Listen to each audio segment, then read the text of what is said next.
इतिहास में governments, agencies या पावरफुल लोगों ने एक ऐसी रियलिटी क्रिएट की जो असली में एग्जिस्ट ही नहीं करती थी। ऐसा इल्यूजन जिसे आज भी कुछ लोग सच मानते हैं, जिन्हें जानकर आप भी हैरान हो जाओगे।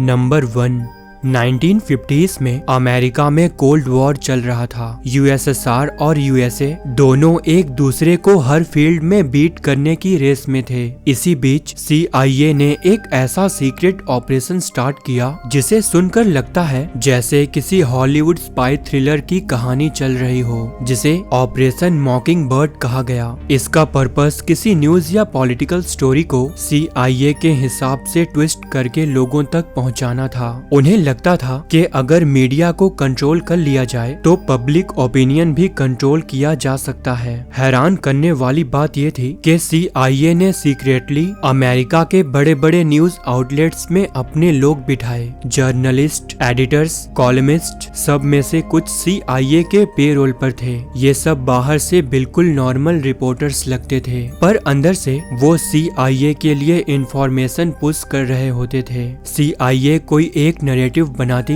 और अगले ही दिन वो नैरेटिव अमेरिका के डजन्स न्यूज़पेपर्स में सेम टोन में छप जाता था। लोग सोचते थे ये पब्लिक ओपिनियन है, पर असल में ये मैन्युफैक्चर्ड ओपिनियन होता था। रिपोर्ट्स के मुताबिक इस ऑपरेशन के पीक पर 400 प्लस अमेरिकन जर्नलिस्ट डायरेक्टली या इनडायरेक्टली CIA के साथ काम कर रहे थे। यानी अगर CIA चाहे तो किसी फॉरेन लीडर को हीरो बना दे या विलन। इस ऑपरेशन के जरिए CIA ने USSR को डेंजरस दिखाया और US पॉलिसीज को पब्लिक के सामने परफेक्ट बताया। साथ ही गवर्नमेंट को सपोर्ट भी किया। लेकिन 1975 में चर्च कमेटी की इन्वेस्टिगेशन ने इस ऑपरेशन को एक्सपोज कर दिया। कमेटी ने ओपनली एडमिट किया कि CIA ने दशकों तक मीडिया को मैनिपुलेट किया था। तब जाके US कांग्रेस ने इस पर रिस्ट्रिक्शंस लगाई। पर शॉकिंग बात यह है कि आज भी लोग मानते हैं कि ऑपरेशन मॉकिंगबर्ड अभी भी बंद नहीं हुआ है, क्योंकि इसके बंद होने के कोई क्लियर डॉक्यूमेंट्स जारी नहीं किए गए थे।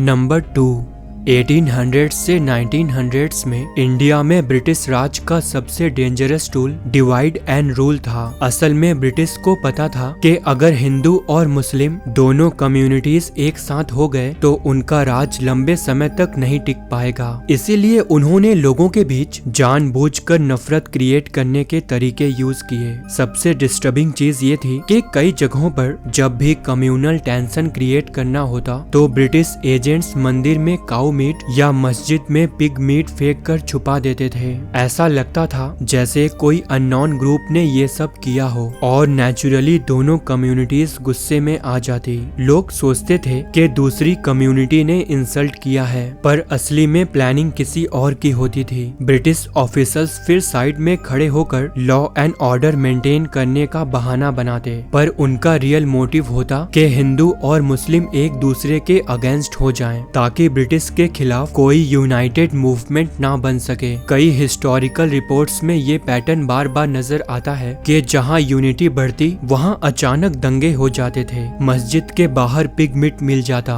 या मंदिर के पास काउ रिमेन्स, फिर दोनों साइड लड़ना स्टार्ट कर देते और ब्रिटिश पीस कीपर बनकर आ जाते। हैरान करने वाली बात ये थी कि हर इंसिडेंट के बाद ब्रिटिश कंट्रोल और स्ट्रॉन्ग हो जाता। लोग सोचते थे ये नेचुरल कम्युनल कॉन्फ्लिक्ट है, पर असली में ये एक साजिश होती थी जिसे लोकल एजेंट्स एग्जीक्यूट करते थे। डिवाइड एंड रूल ने दशकों तक इंडिया को कमजोर रखा। ये उन रेयर एग्जांपल्स में से एक है जहां एक एम्पायर ने एक पूरे सब कॉन्टिनेंट में डर और नफरत को जानबूझकर प्लांट किया, बिना लोगों को पता चले कि उनके इमोशंस तक मैनिपुलेट किए जा रहे हैं।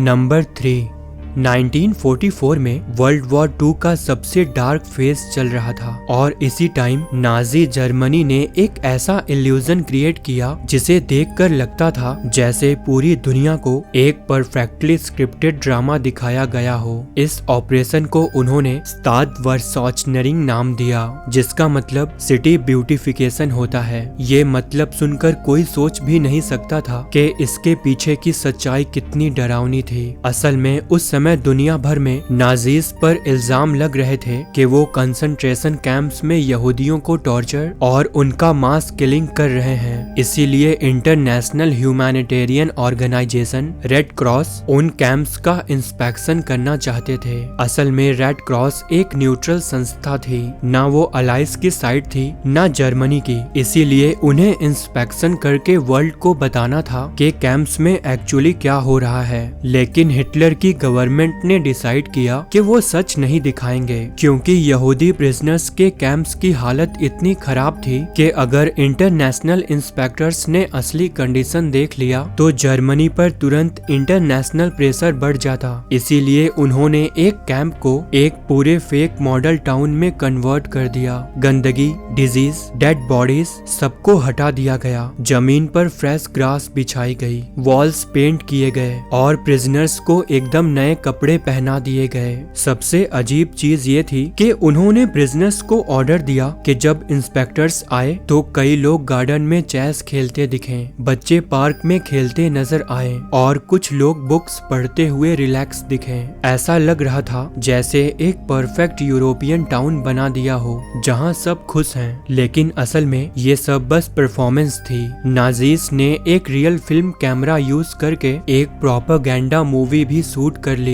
जिसमें दिखाया कि वो प्रिजनर्स का अच्छे से ख्याल रख रहे हैं। लेकिन सबसे ज्यादा हॉरिफाइंग बात ये थी कि इंस्पेक्टर्स के जाने के बाद प्रिजनर्स को वापस ब्रूटल बैरक्स में भेजकर गोली मार दिया गया ताकि सच कभी लीक ना हो। वो पूरा सिटी ब्यूटिफिकेशन सिर्फ कुछ घंटों के लिए एग्जिस्टेंस में था, एक ऐसा इल्यूजन जिसे दुनिया ने रियलिटी मान लिया। इस ऑपरेशन को लोग आज हिस्ट्री का थिएटर ऑफ डिसेप्शन कहते हैं, क्योंकि ये दुनिया का सबसे बड़ा स्टेज लाई था। नंबर 4, 1950s से 1960s तक इंडिया में एक ऐसा पॉलिटिकल मिलिट्री कंफ्यूजन हुआ जिसे लोग आज मैनन स्कैंडल और सीक्रेसी एरा बोलते हैं। सबसे अजीब बात ये थी कि पूरे देश को एक बड़ा इल्यूजन दिया गया कि हिंदी चीनी भाई भाई हैं। हर न्यूज़पेपर और चैनल्स में ये स्लोगन दिया गया, पर ग्राउंड पर सिचुएशन बिल्कुल अलग थी। असल में 1947 से 1962 के बीच इंडिया के defence minister VK. Krishna Menon थे और पीएम जवाहरलाल नेहरू दोनों चाइना के साथ फ्रेंडशिप के मूड में थे। उनका बिलीफ था कि चाइना कभी अटैक नहीं करेगा। हैरान करने वाली बात ये थी कि आर्मी चीफ जनरल के.एस. थमैया बार बार वार्निंग देते रहे कि चाइना बॉर्डर पर अग्रेसिव हो रहा है, पीएलए रोड्स और मिलिट्री पोस्ट्स बना रहा है और इंडिया को भी तुरंत डिफेंस मजबूत करना चाहिए। लेकिन उनकी बात को हर बार इग्नोर कर दिया गया। इंटेलिजेंस रिपोर्ट जब दिल्ली पहुंचती तो उनमें से डेंजरस पॉइंट्स फाइल से हटा दिए जाते या पैनिक अवॉइड करने के नाम पर पब्लिक से छुपा लिए जाते। गवर्नमेंट प्रेस को सिर्फ हिंदी चीनी भाई भाई की लाइन बोलती, पर ग्राउंड पर सोल्जर्स को सप्लाई नहीं मिल रही थी। वेपन्स आउटडेटेड थे और मैप्स तक प्रॉपर नहीं थे। कई ऑफिसर्स ने ओपनली इसके खिलाफ आवाज भी उठाया, लेकिन उन्हें डिसमिस कर दिया गया। आखिरकार 20 अक्टूबर 1962 को चाइना ने फुल स्केल अटैक किया और पूरा इंडिया शॉक में आ गया। अच्छी तरह से प्रिपेयर न होने के कारण इंडियन आर्मी को मैसिव लॉस झेलना पड़ा। पब्लिक शॉक में थी, मीडिया कंफ्यूज था और पूरी गवर्नमेंट एकदम एक्सपोज्ड हो गई। वॉर के बाद जब कॉन्फिडेंशियल रिकॉर्ड्स ओपन हुए तब पता चला कि इंटेलिजेंस ने अटैक का प्रिडिक्शन पहले से ही दे दिया था। आर्मी ने प्लानिंग की डिमांड की थी। चाइना के मूव्स क्लियरली डिटेक्ट भी हो चुके थे, पर पॉलिटिकल लीडरशिप ने सब इग्नोर करके एक false sense of safety maintain किया। इसीलिए लोग इसे एक इल्यूजन क्रिएटेड बाय गवर्नमेंट बोलते हैं, एक ऐसा भ्रम जिसमें दिखाया गया कि दोस्ती चल रही है, जबकि दूसरी तरफ चाइना स्ट्रेटेजिक प्रिपरेशन कंप्लीट कर रहा था। नंबर 5, 1990 में गल्फ वॉर से बिल्कुल पहले एक ऐसा इंसिडेंट हुआ जिसे लोग आज नायरा टेस्टमनी हॉक्स कहते हैं। सबसे अजीब बात ये थी कि पूरे अमेरिका और दुनिया को एक इमोशनल स्टोरी सुनाकर इराक के खिलाफ वॉर सपोर्ट क्रिएट किया गया, लेकिन बाद में पता चला कि वो स्टोरी फेक थी। असल में यूएस कांग्रेस के सामने एक 16 साल की कुवैत लड़की को लाया गया। उसने रोते हुए बोला कि जब इराक ने कुवैत पर अटैक किया तब तब उसने खुद देखा कि इराकी सोल्जर्स ने हॉस्पिटल में इंक्यूबेटर से नए पैदा हुए बच्चे निकालकर जमीन पर मरने के लिए छोड़ दिए। ये स्टेटमेंट सुनकर पूरा अमेरिका शॉक में आ गया। न्यूज चैनल्स ने इस कहानी को बार बार टेलीकास्ट किया। लोग काफी इमोशनल हो गए और वॉर के लिए पब्लिक सपोर्ट एकदम बढ़ गया। पर सबसे हैरान करने वाली बात ये थी कि ये लड़की कोई आम विटनेस नहीं बल्कि कुवैत के एम्बेसडर की बेटी थी,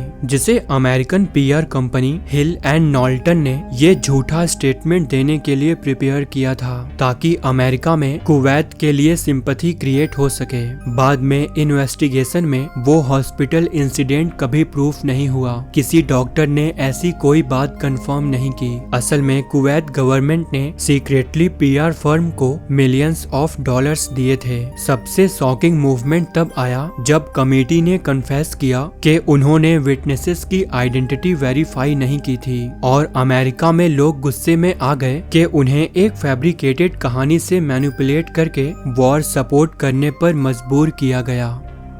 नंबर 6, 1990s में एक जर्नलिस्ट सर्ज मोनास्ट ने क्लेम किया कि नासा और वर्ल्ड एलिट्स मिलकर एक मैसिव साइकोलॉजिकल ऑपरेशन प्लान कर रहे हैं जिसे प्रोजेक्ट ब्लू बीम कहा गया है। सबसे हैरान करने वाली बात यह थी कि इस प्लान का मेन आइडिया स्काई में जाइंट होलोग्राम दिखाकर पूरी दुनिया को मैनिपुलेट करना था। थ्योरी के हिसाब से नासा स्काई में होलोग्राफिक इमेज जनरेट करेगी जिसे लोग अपने अपने धर्म के गॉड समझेंगे। आइडिया ये था कि दुनिया भर के लोग कंफ्यूज हो जाएं और सोचें कि उनके भगवान उनसे बात कर रहे हैं। बाद में स्पेस बेस्ड टेक्नोलॉजी का यूज करके लोगों के दिमाग में डायरेक्टली वॉइस ऑफ गॉड भेजी जाएगी जिससे उन्हें लगेगा कि कोई इनर वॉइस उनसे बात कर रही है। फिर सभी धर्मों को कोलैप्स करके एक सिंगल वर्ल्ड गवर्नमेंट डिक्लेयर किया जाएगा। हालांकि इस थ्योरी का कोई ऑफिशियल प्रूफ कभी नहीं मिला है। एक्सपर्ट्स कहते हैं कि ये एक फिक्शनल आइडिया था जो लोगों में डर और क्यूरियोसिटी क्रिएट करता था। दोस्तों, इनमें से कौन सा इल्यूजन आपको सबसे ज्यादा डिस्टर्बिंग लगा कमेंट में मेंशन जरूर करें। साथ ही वीडियो को लाइक और शेयर करना ना भूलें। मिलते हैं नेक्स्ट वीडियो में। धन्यवाद।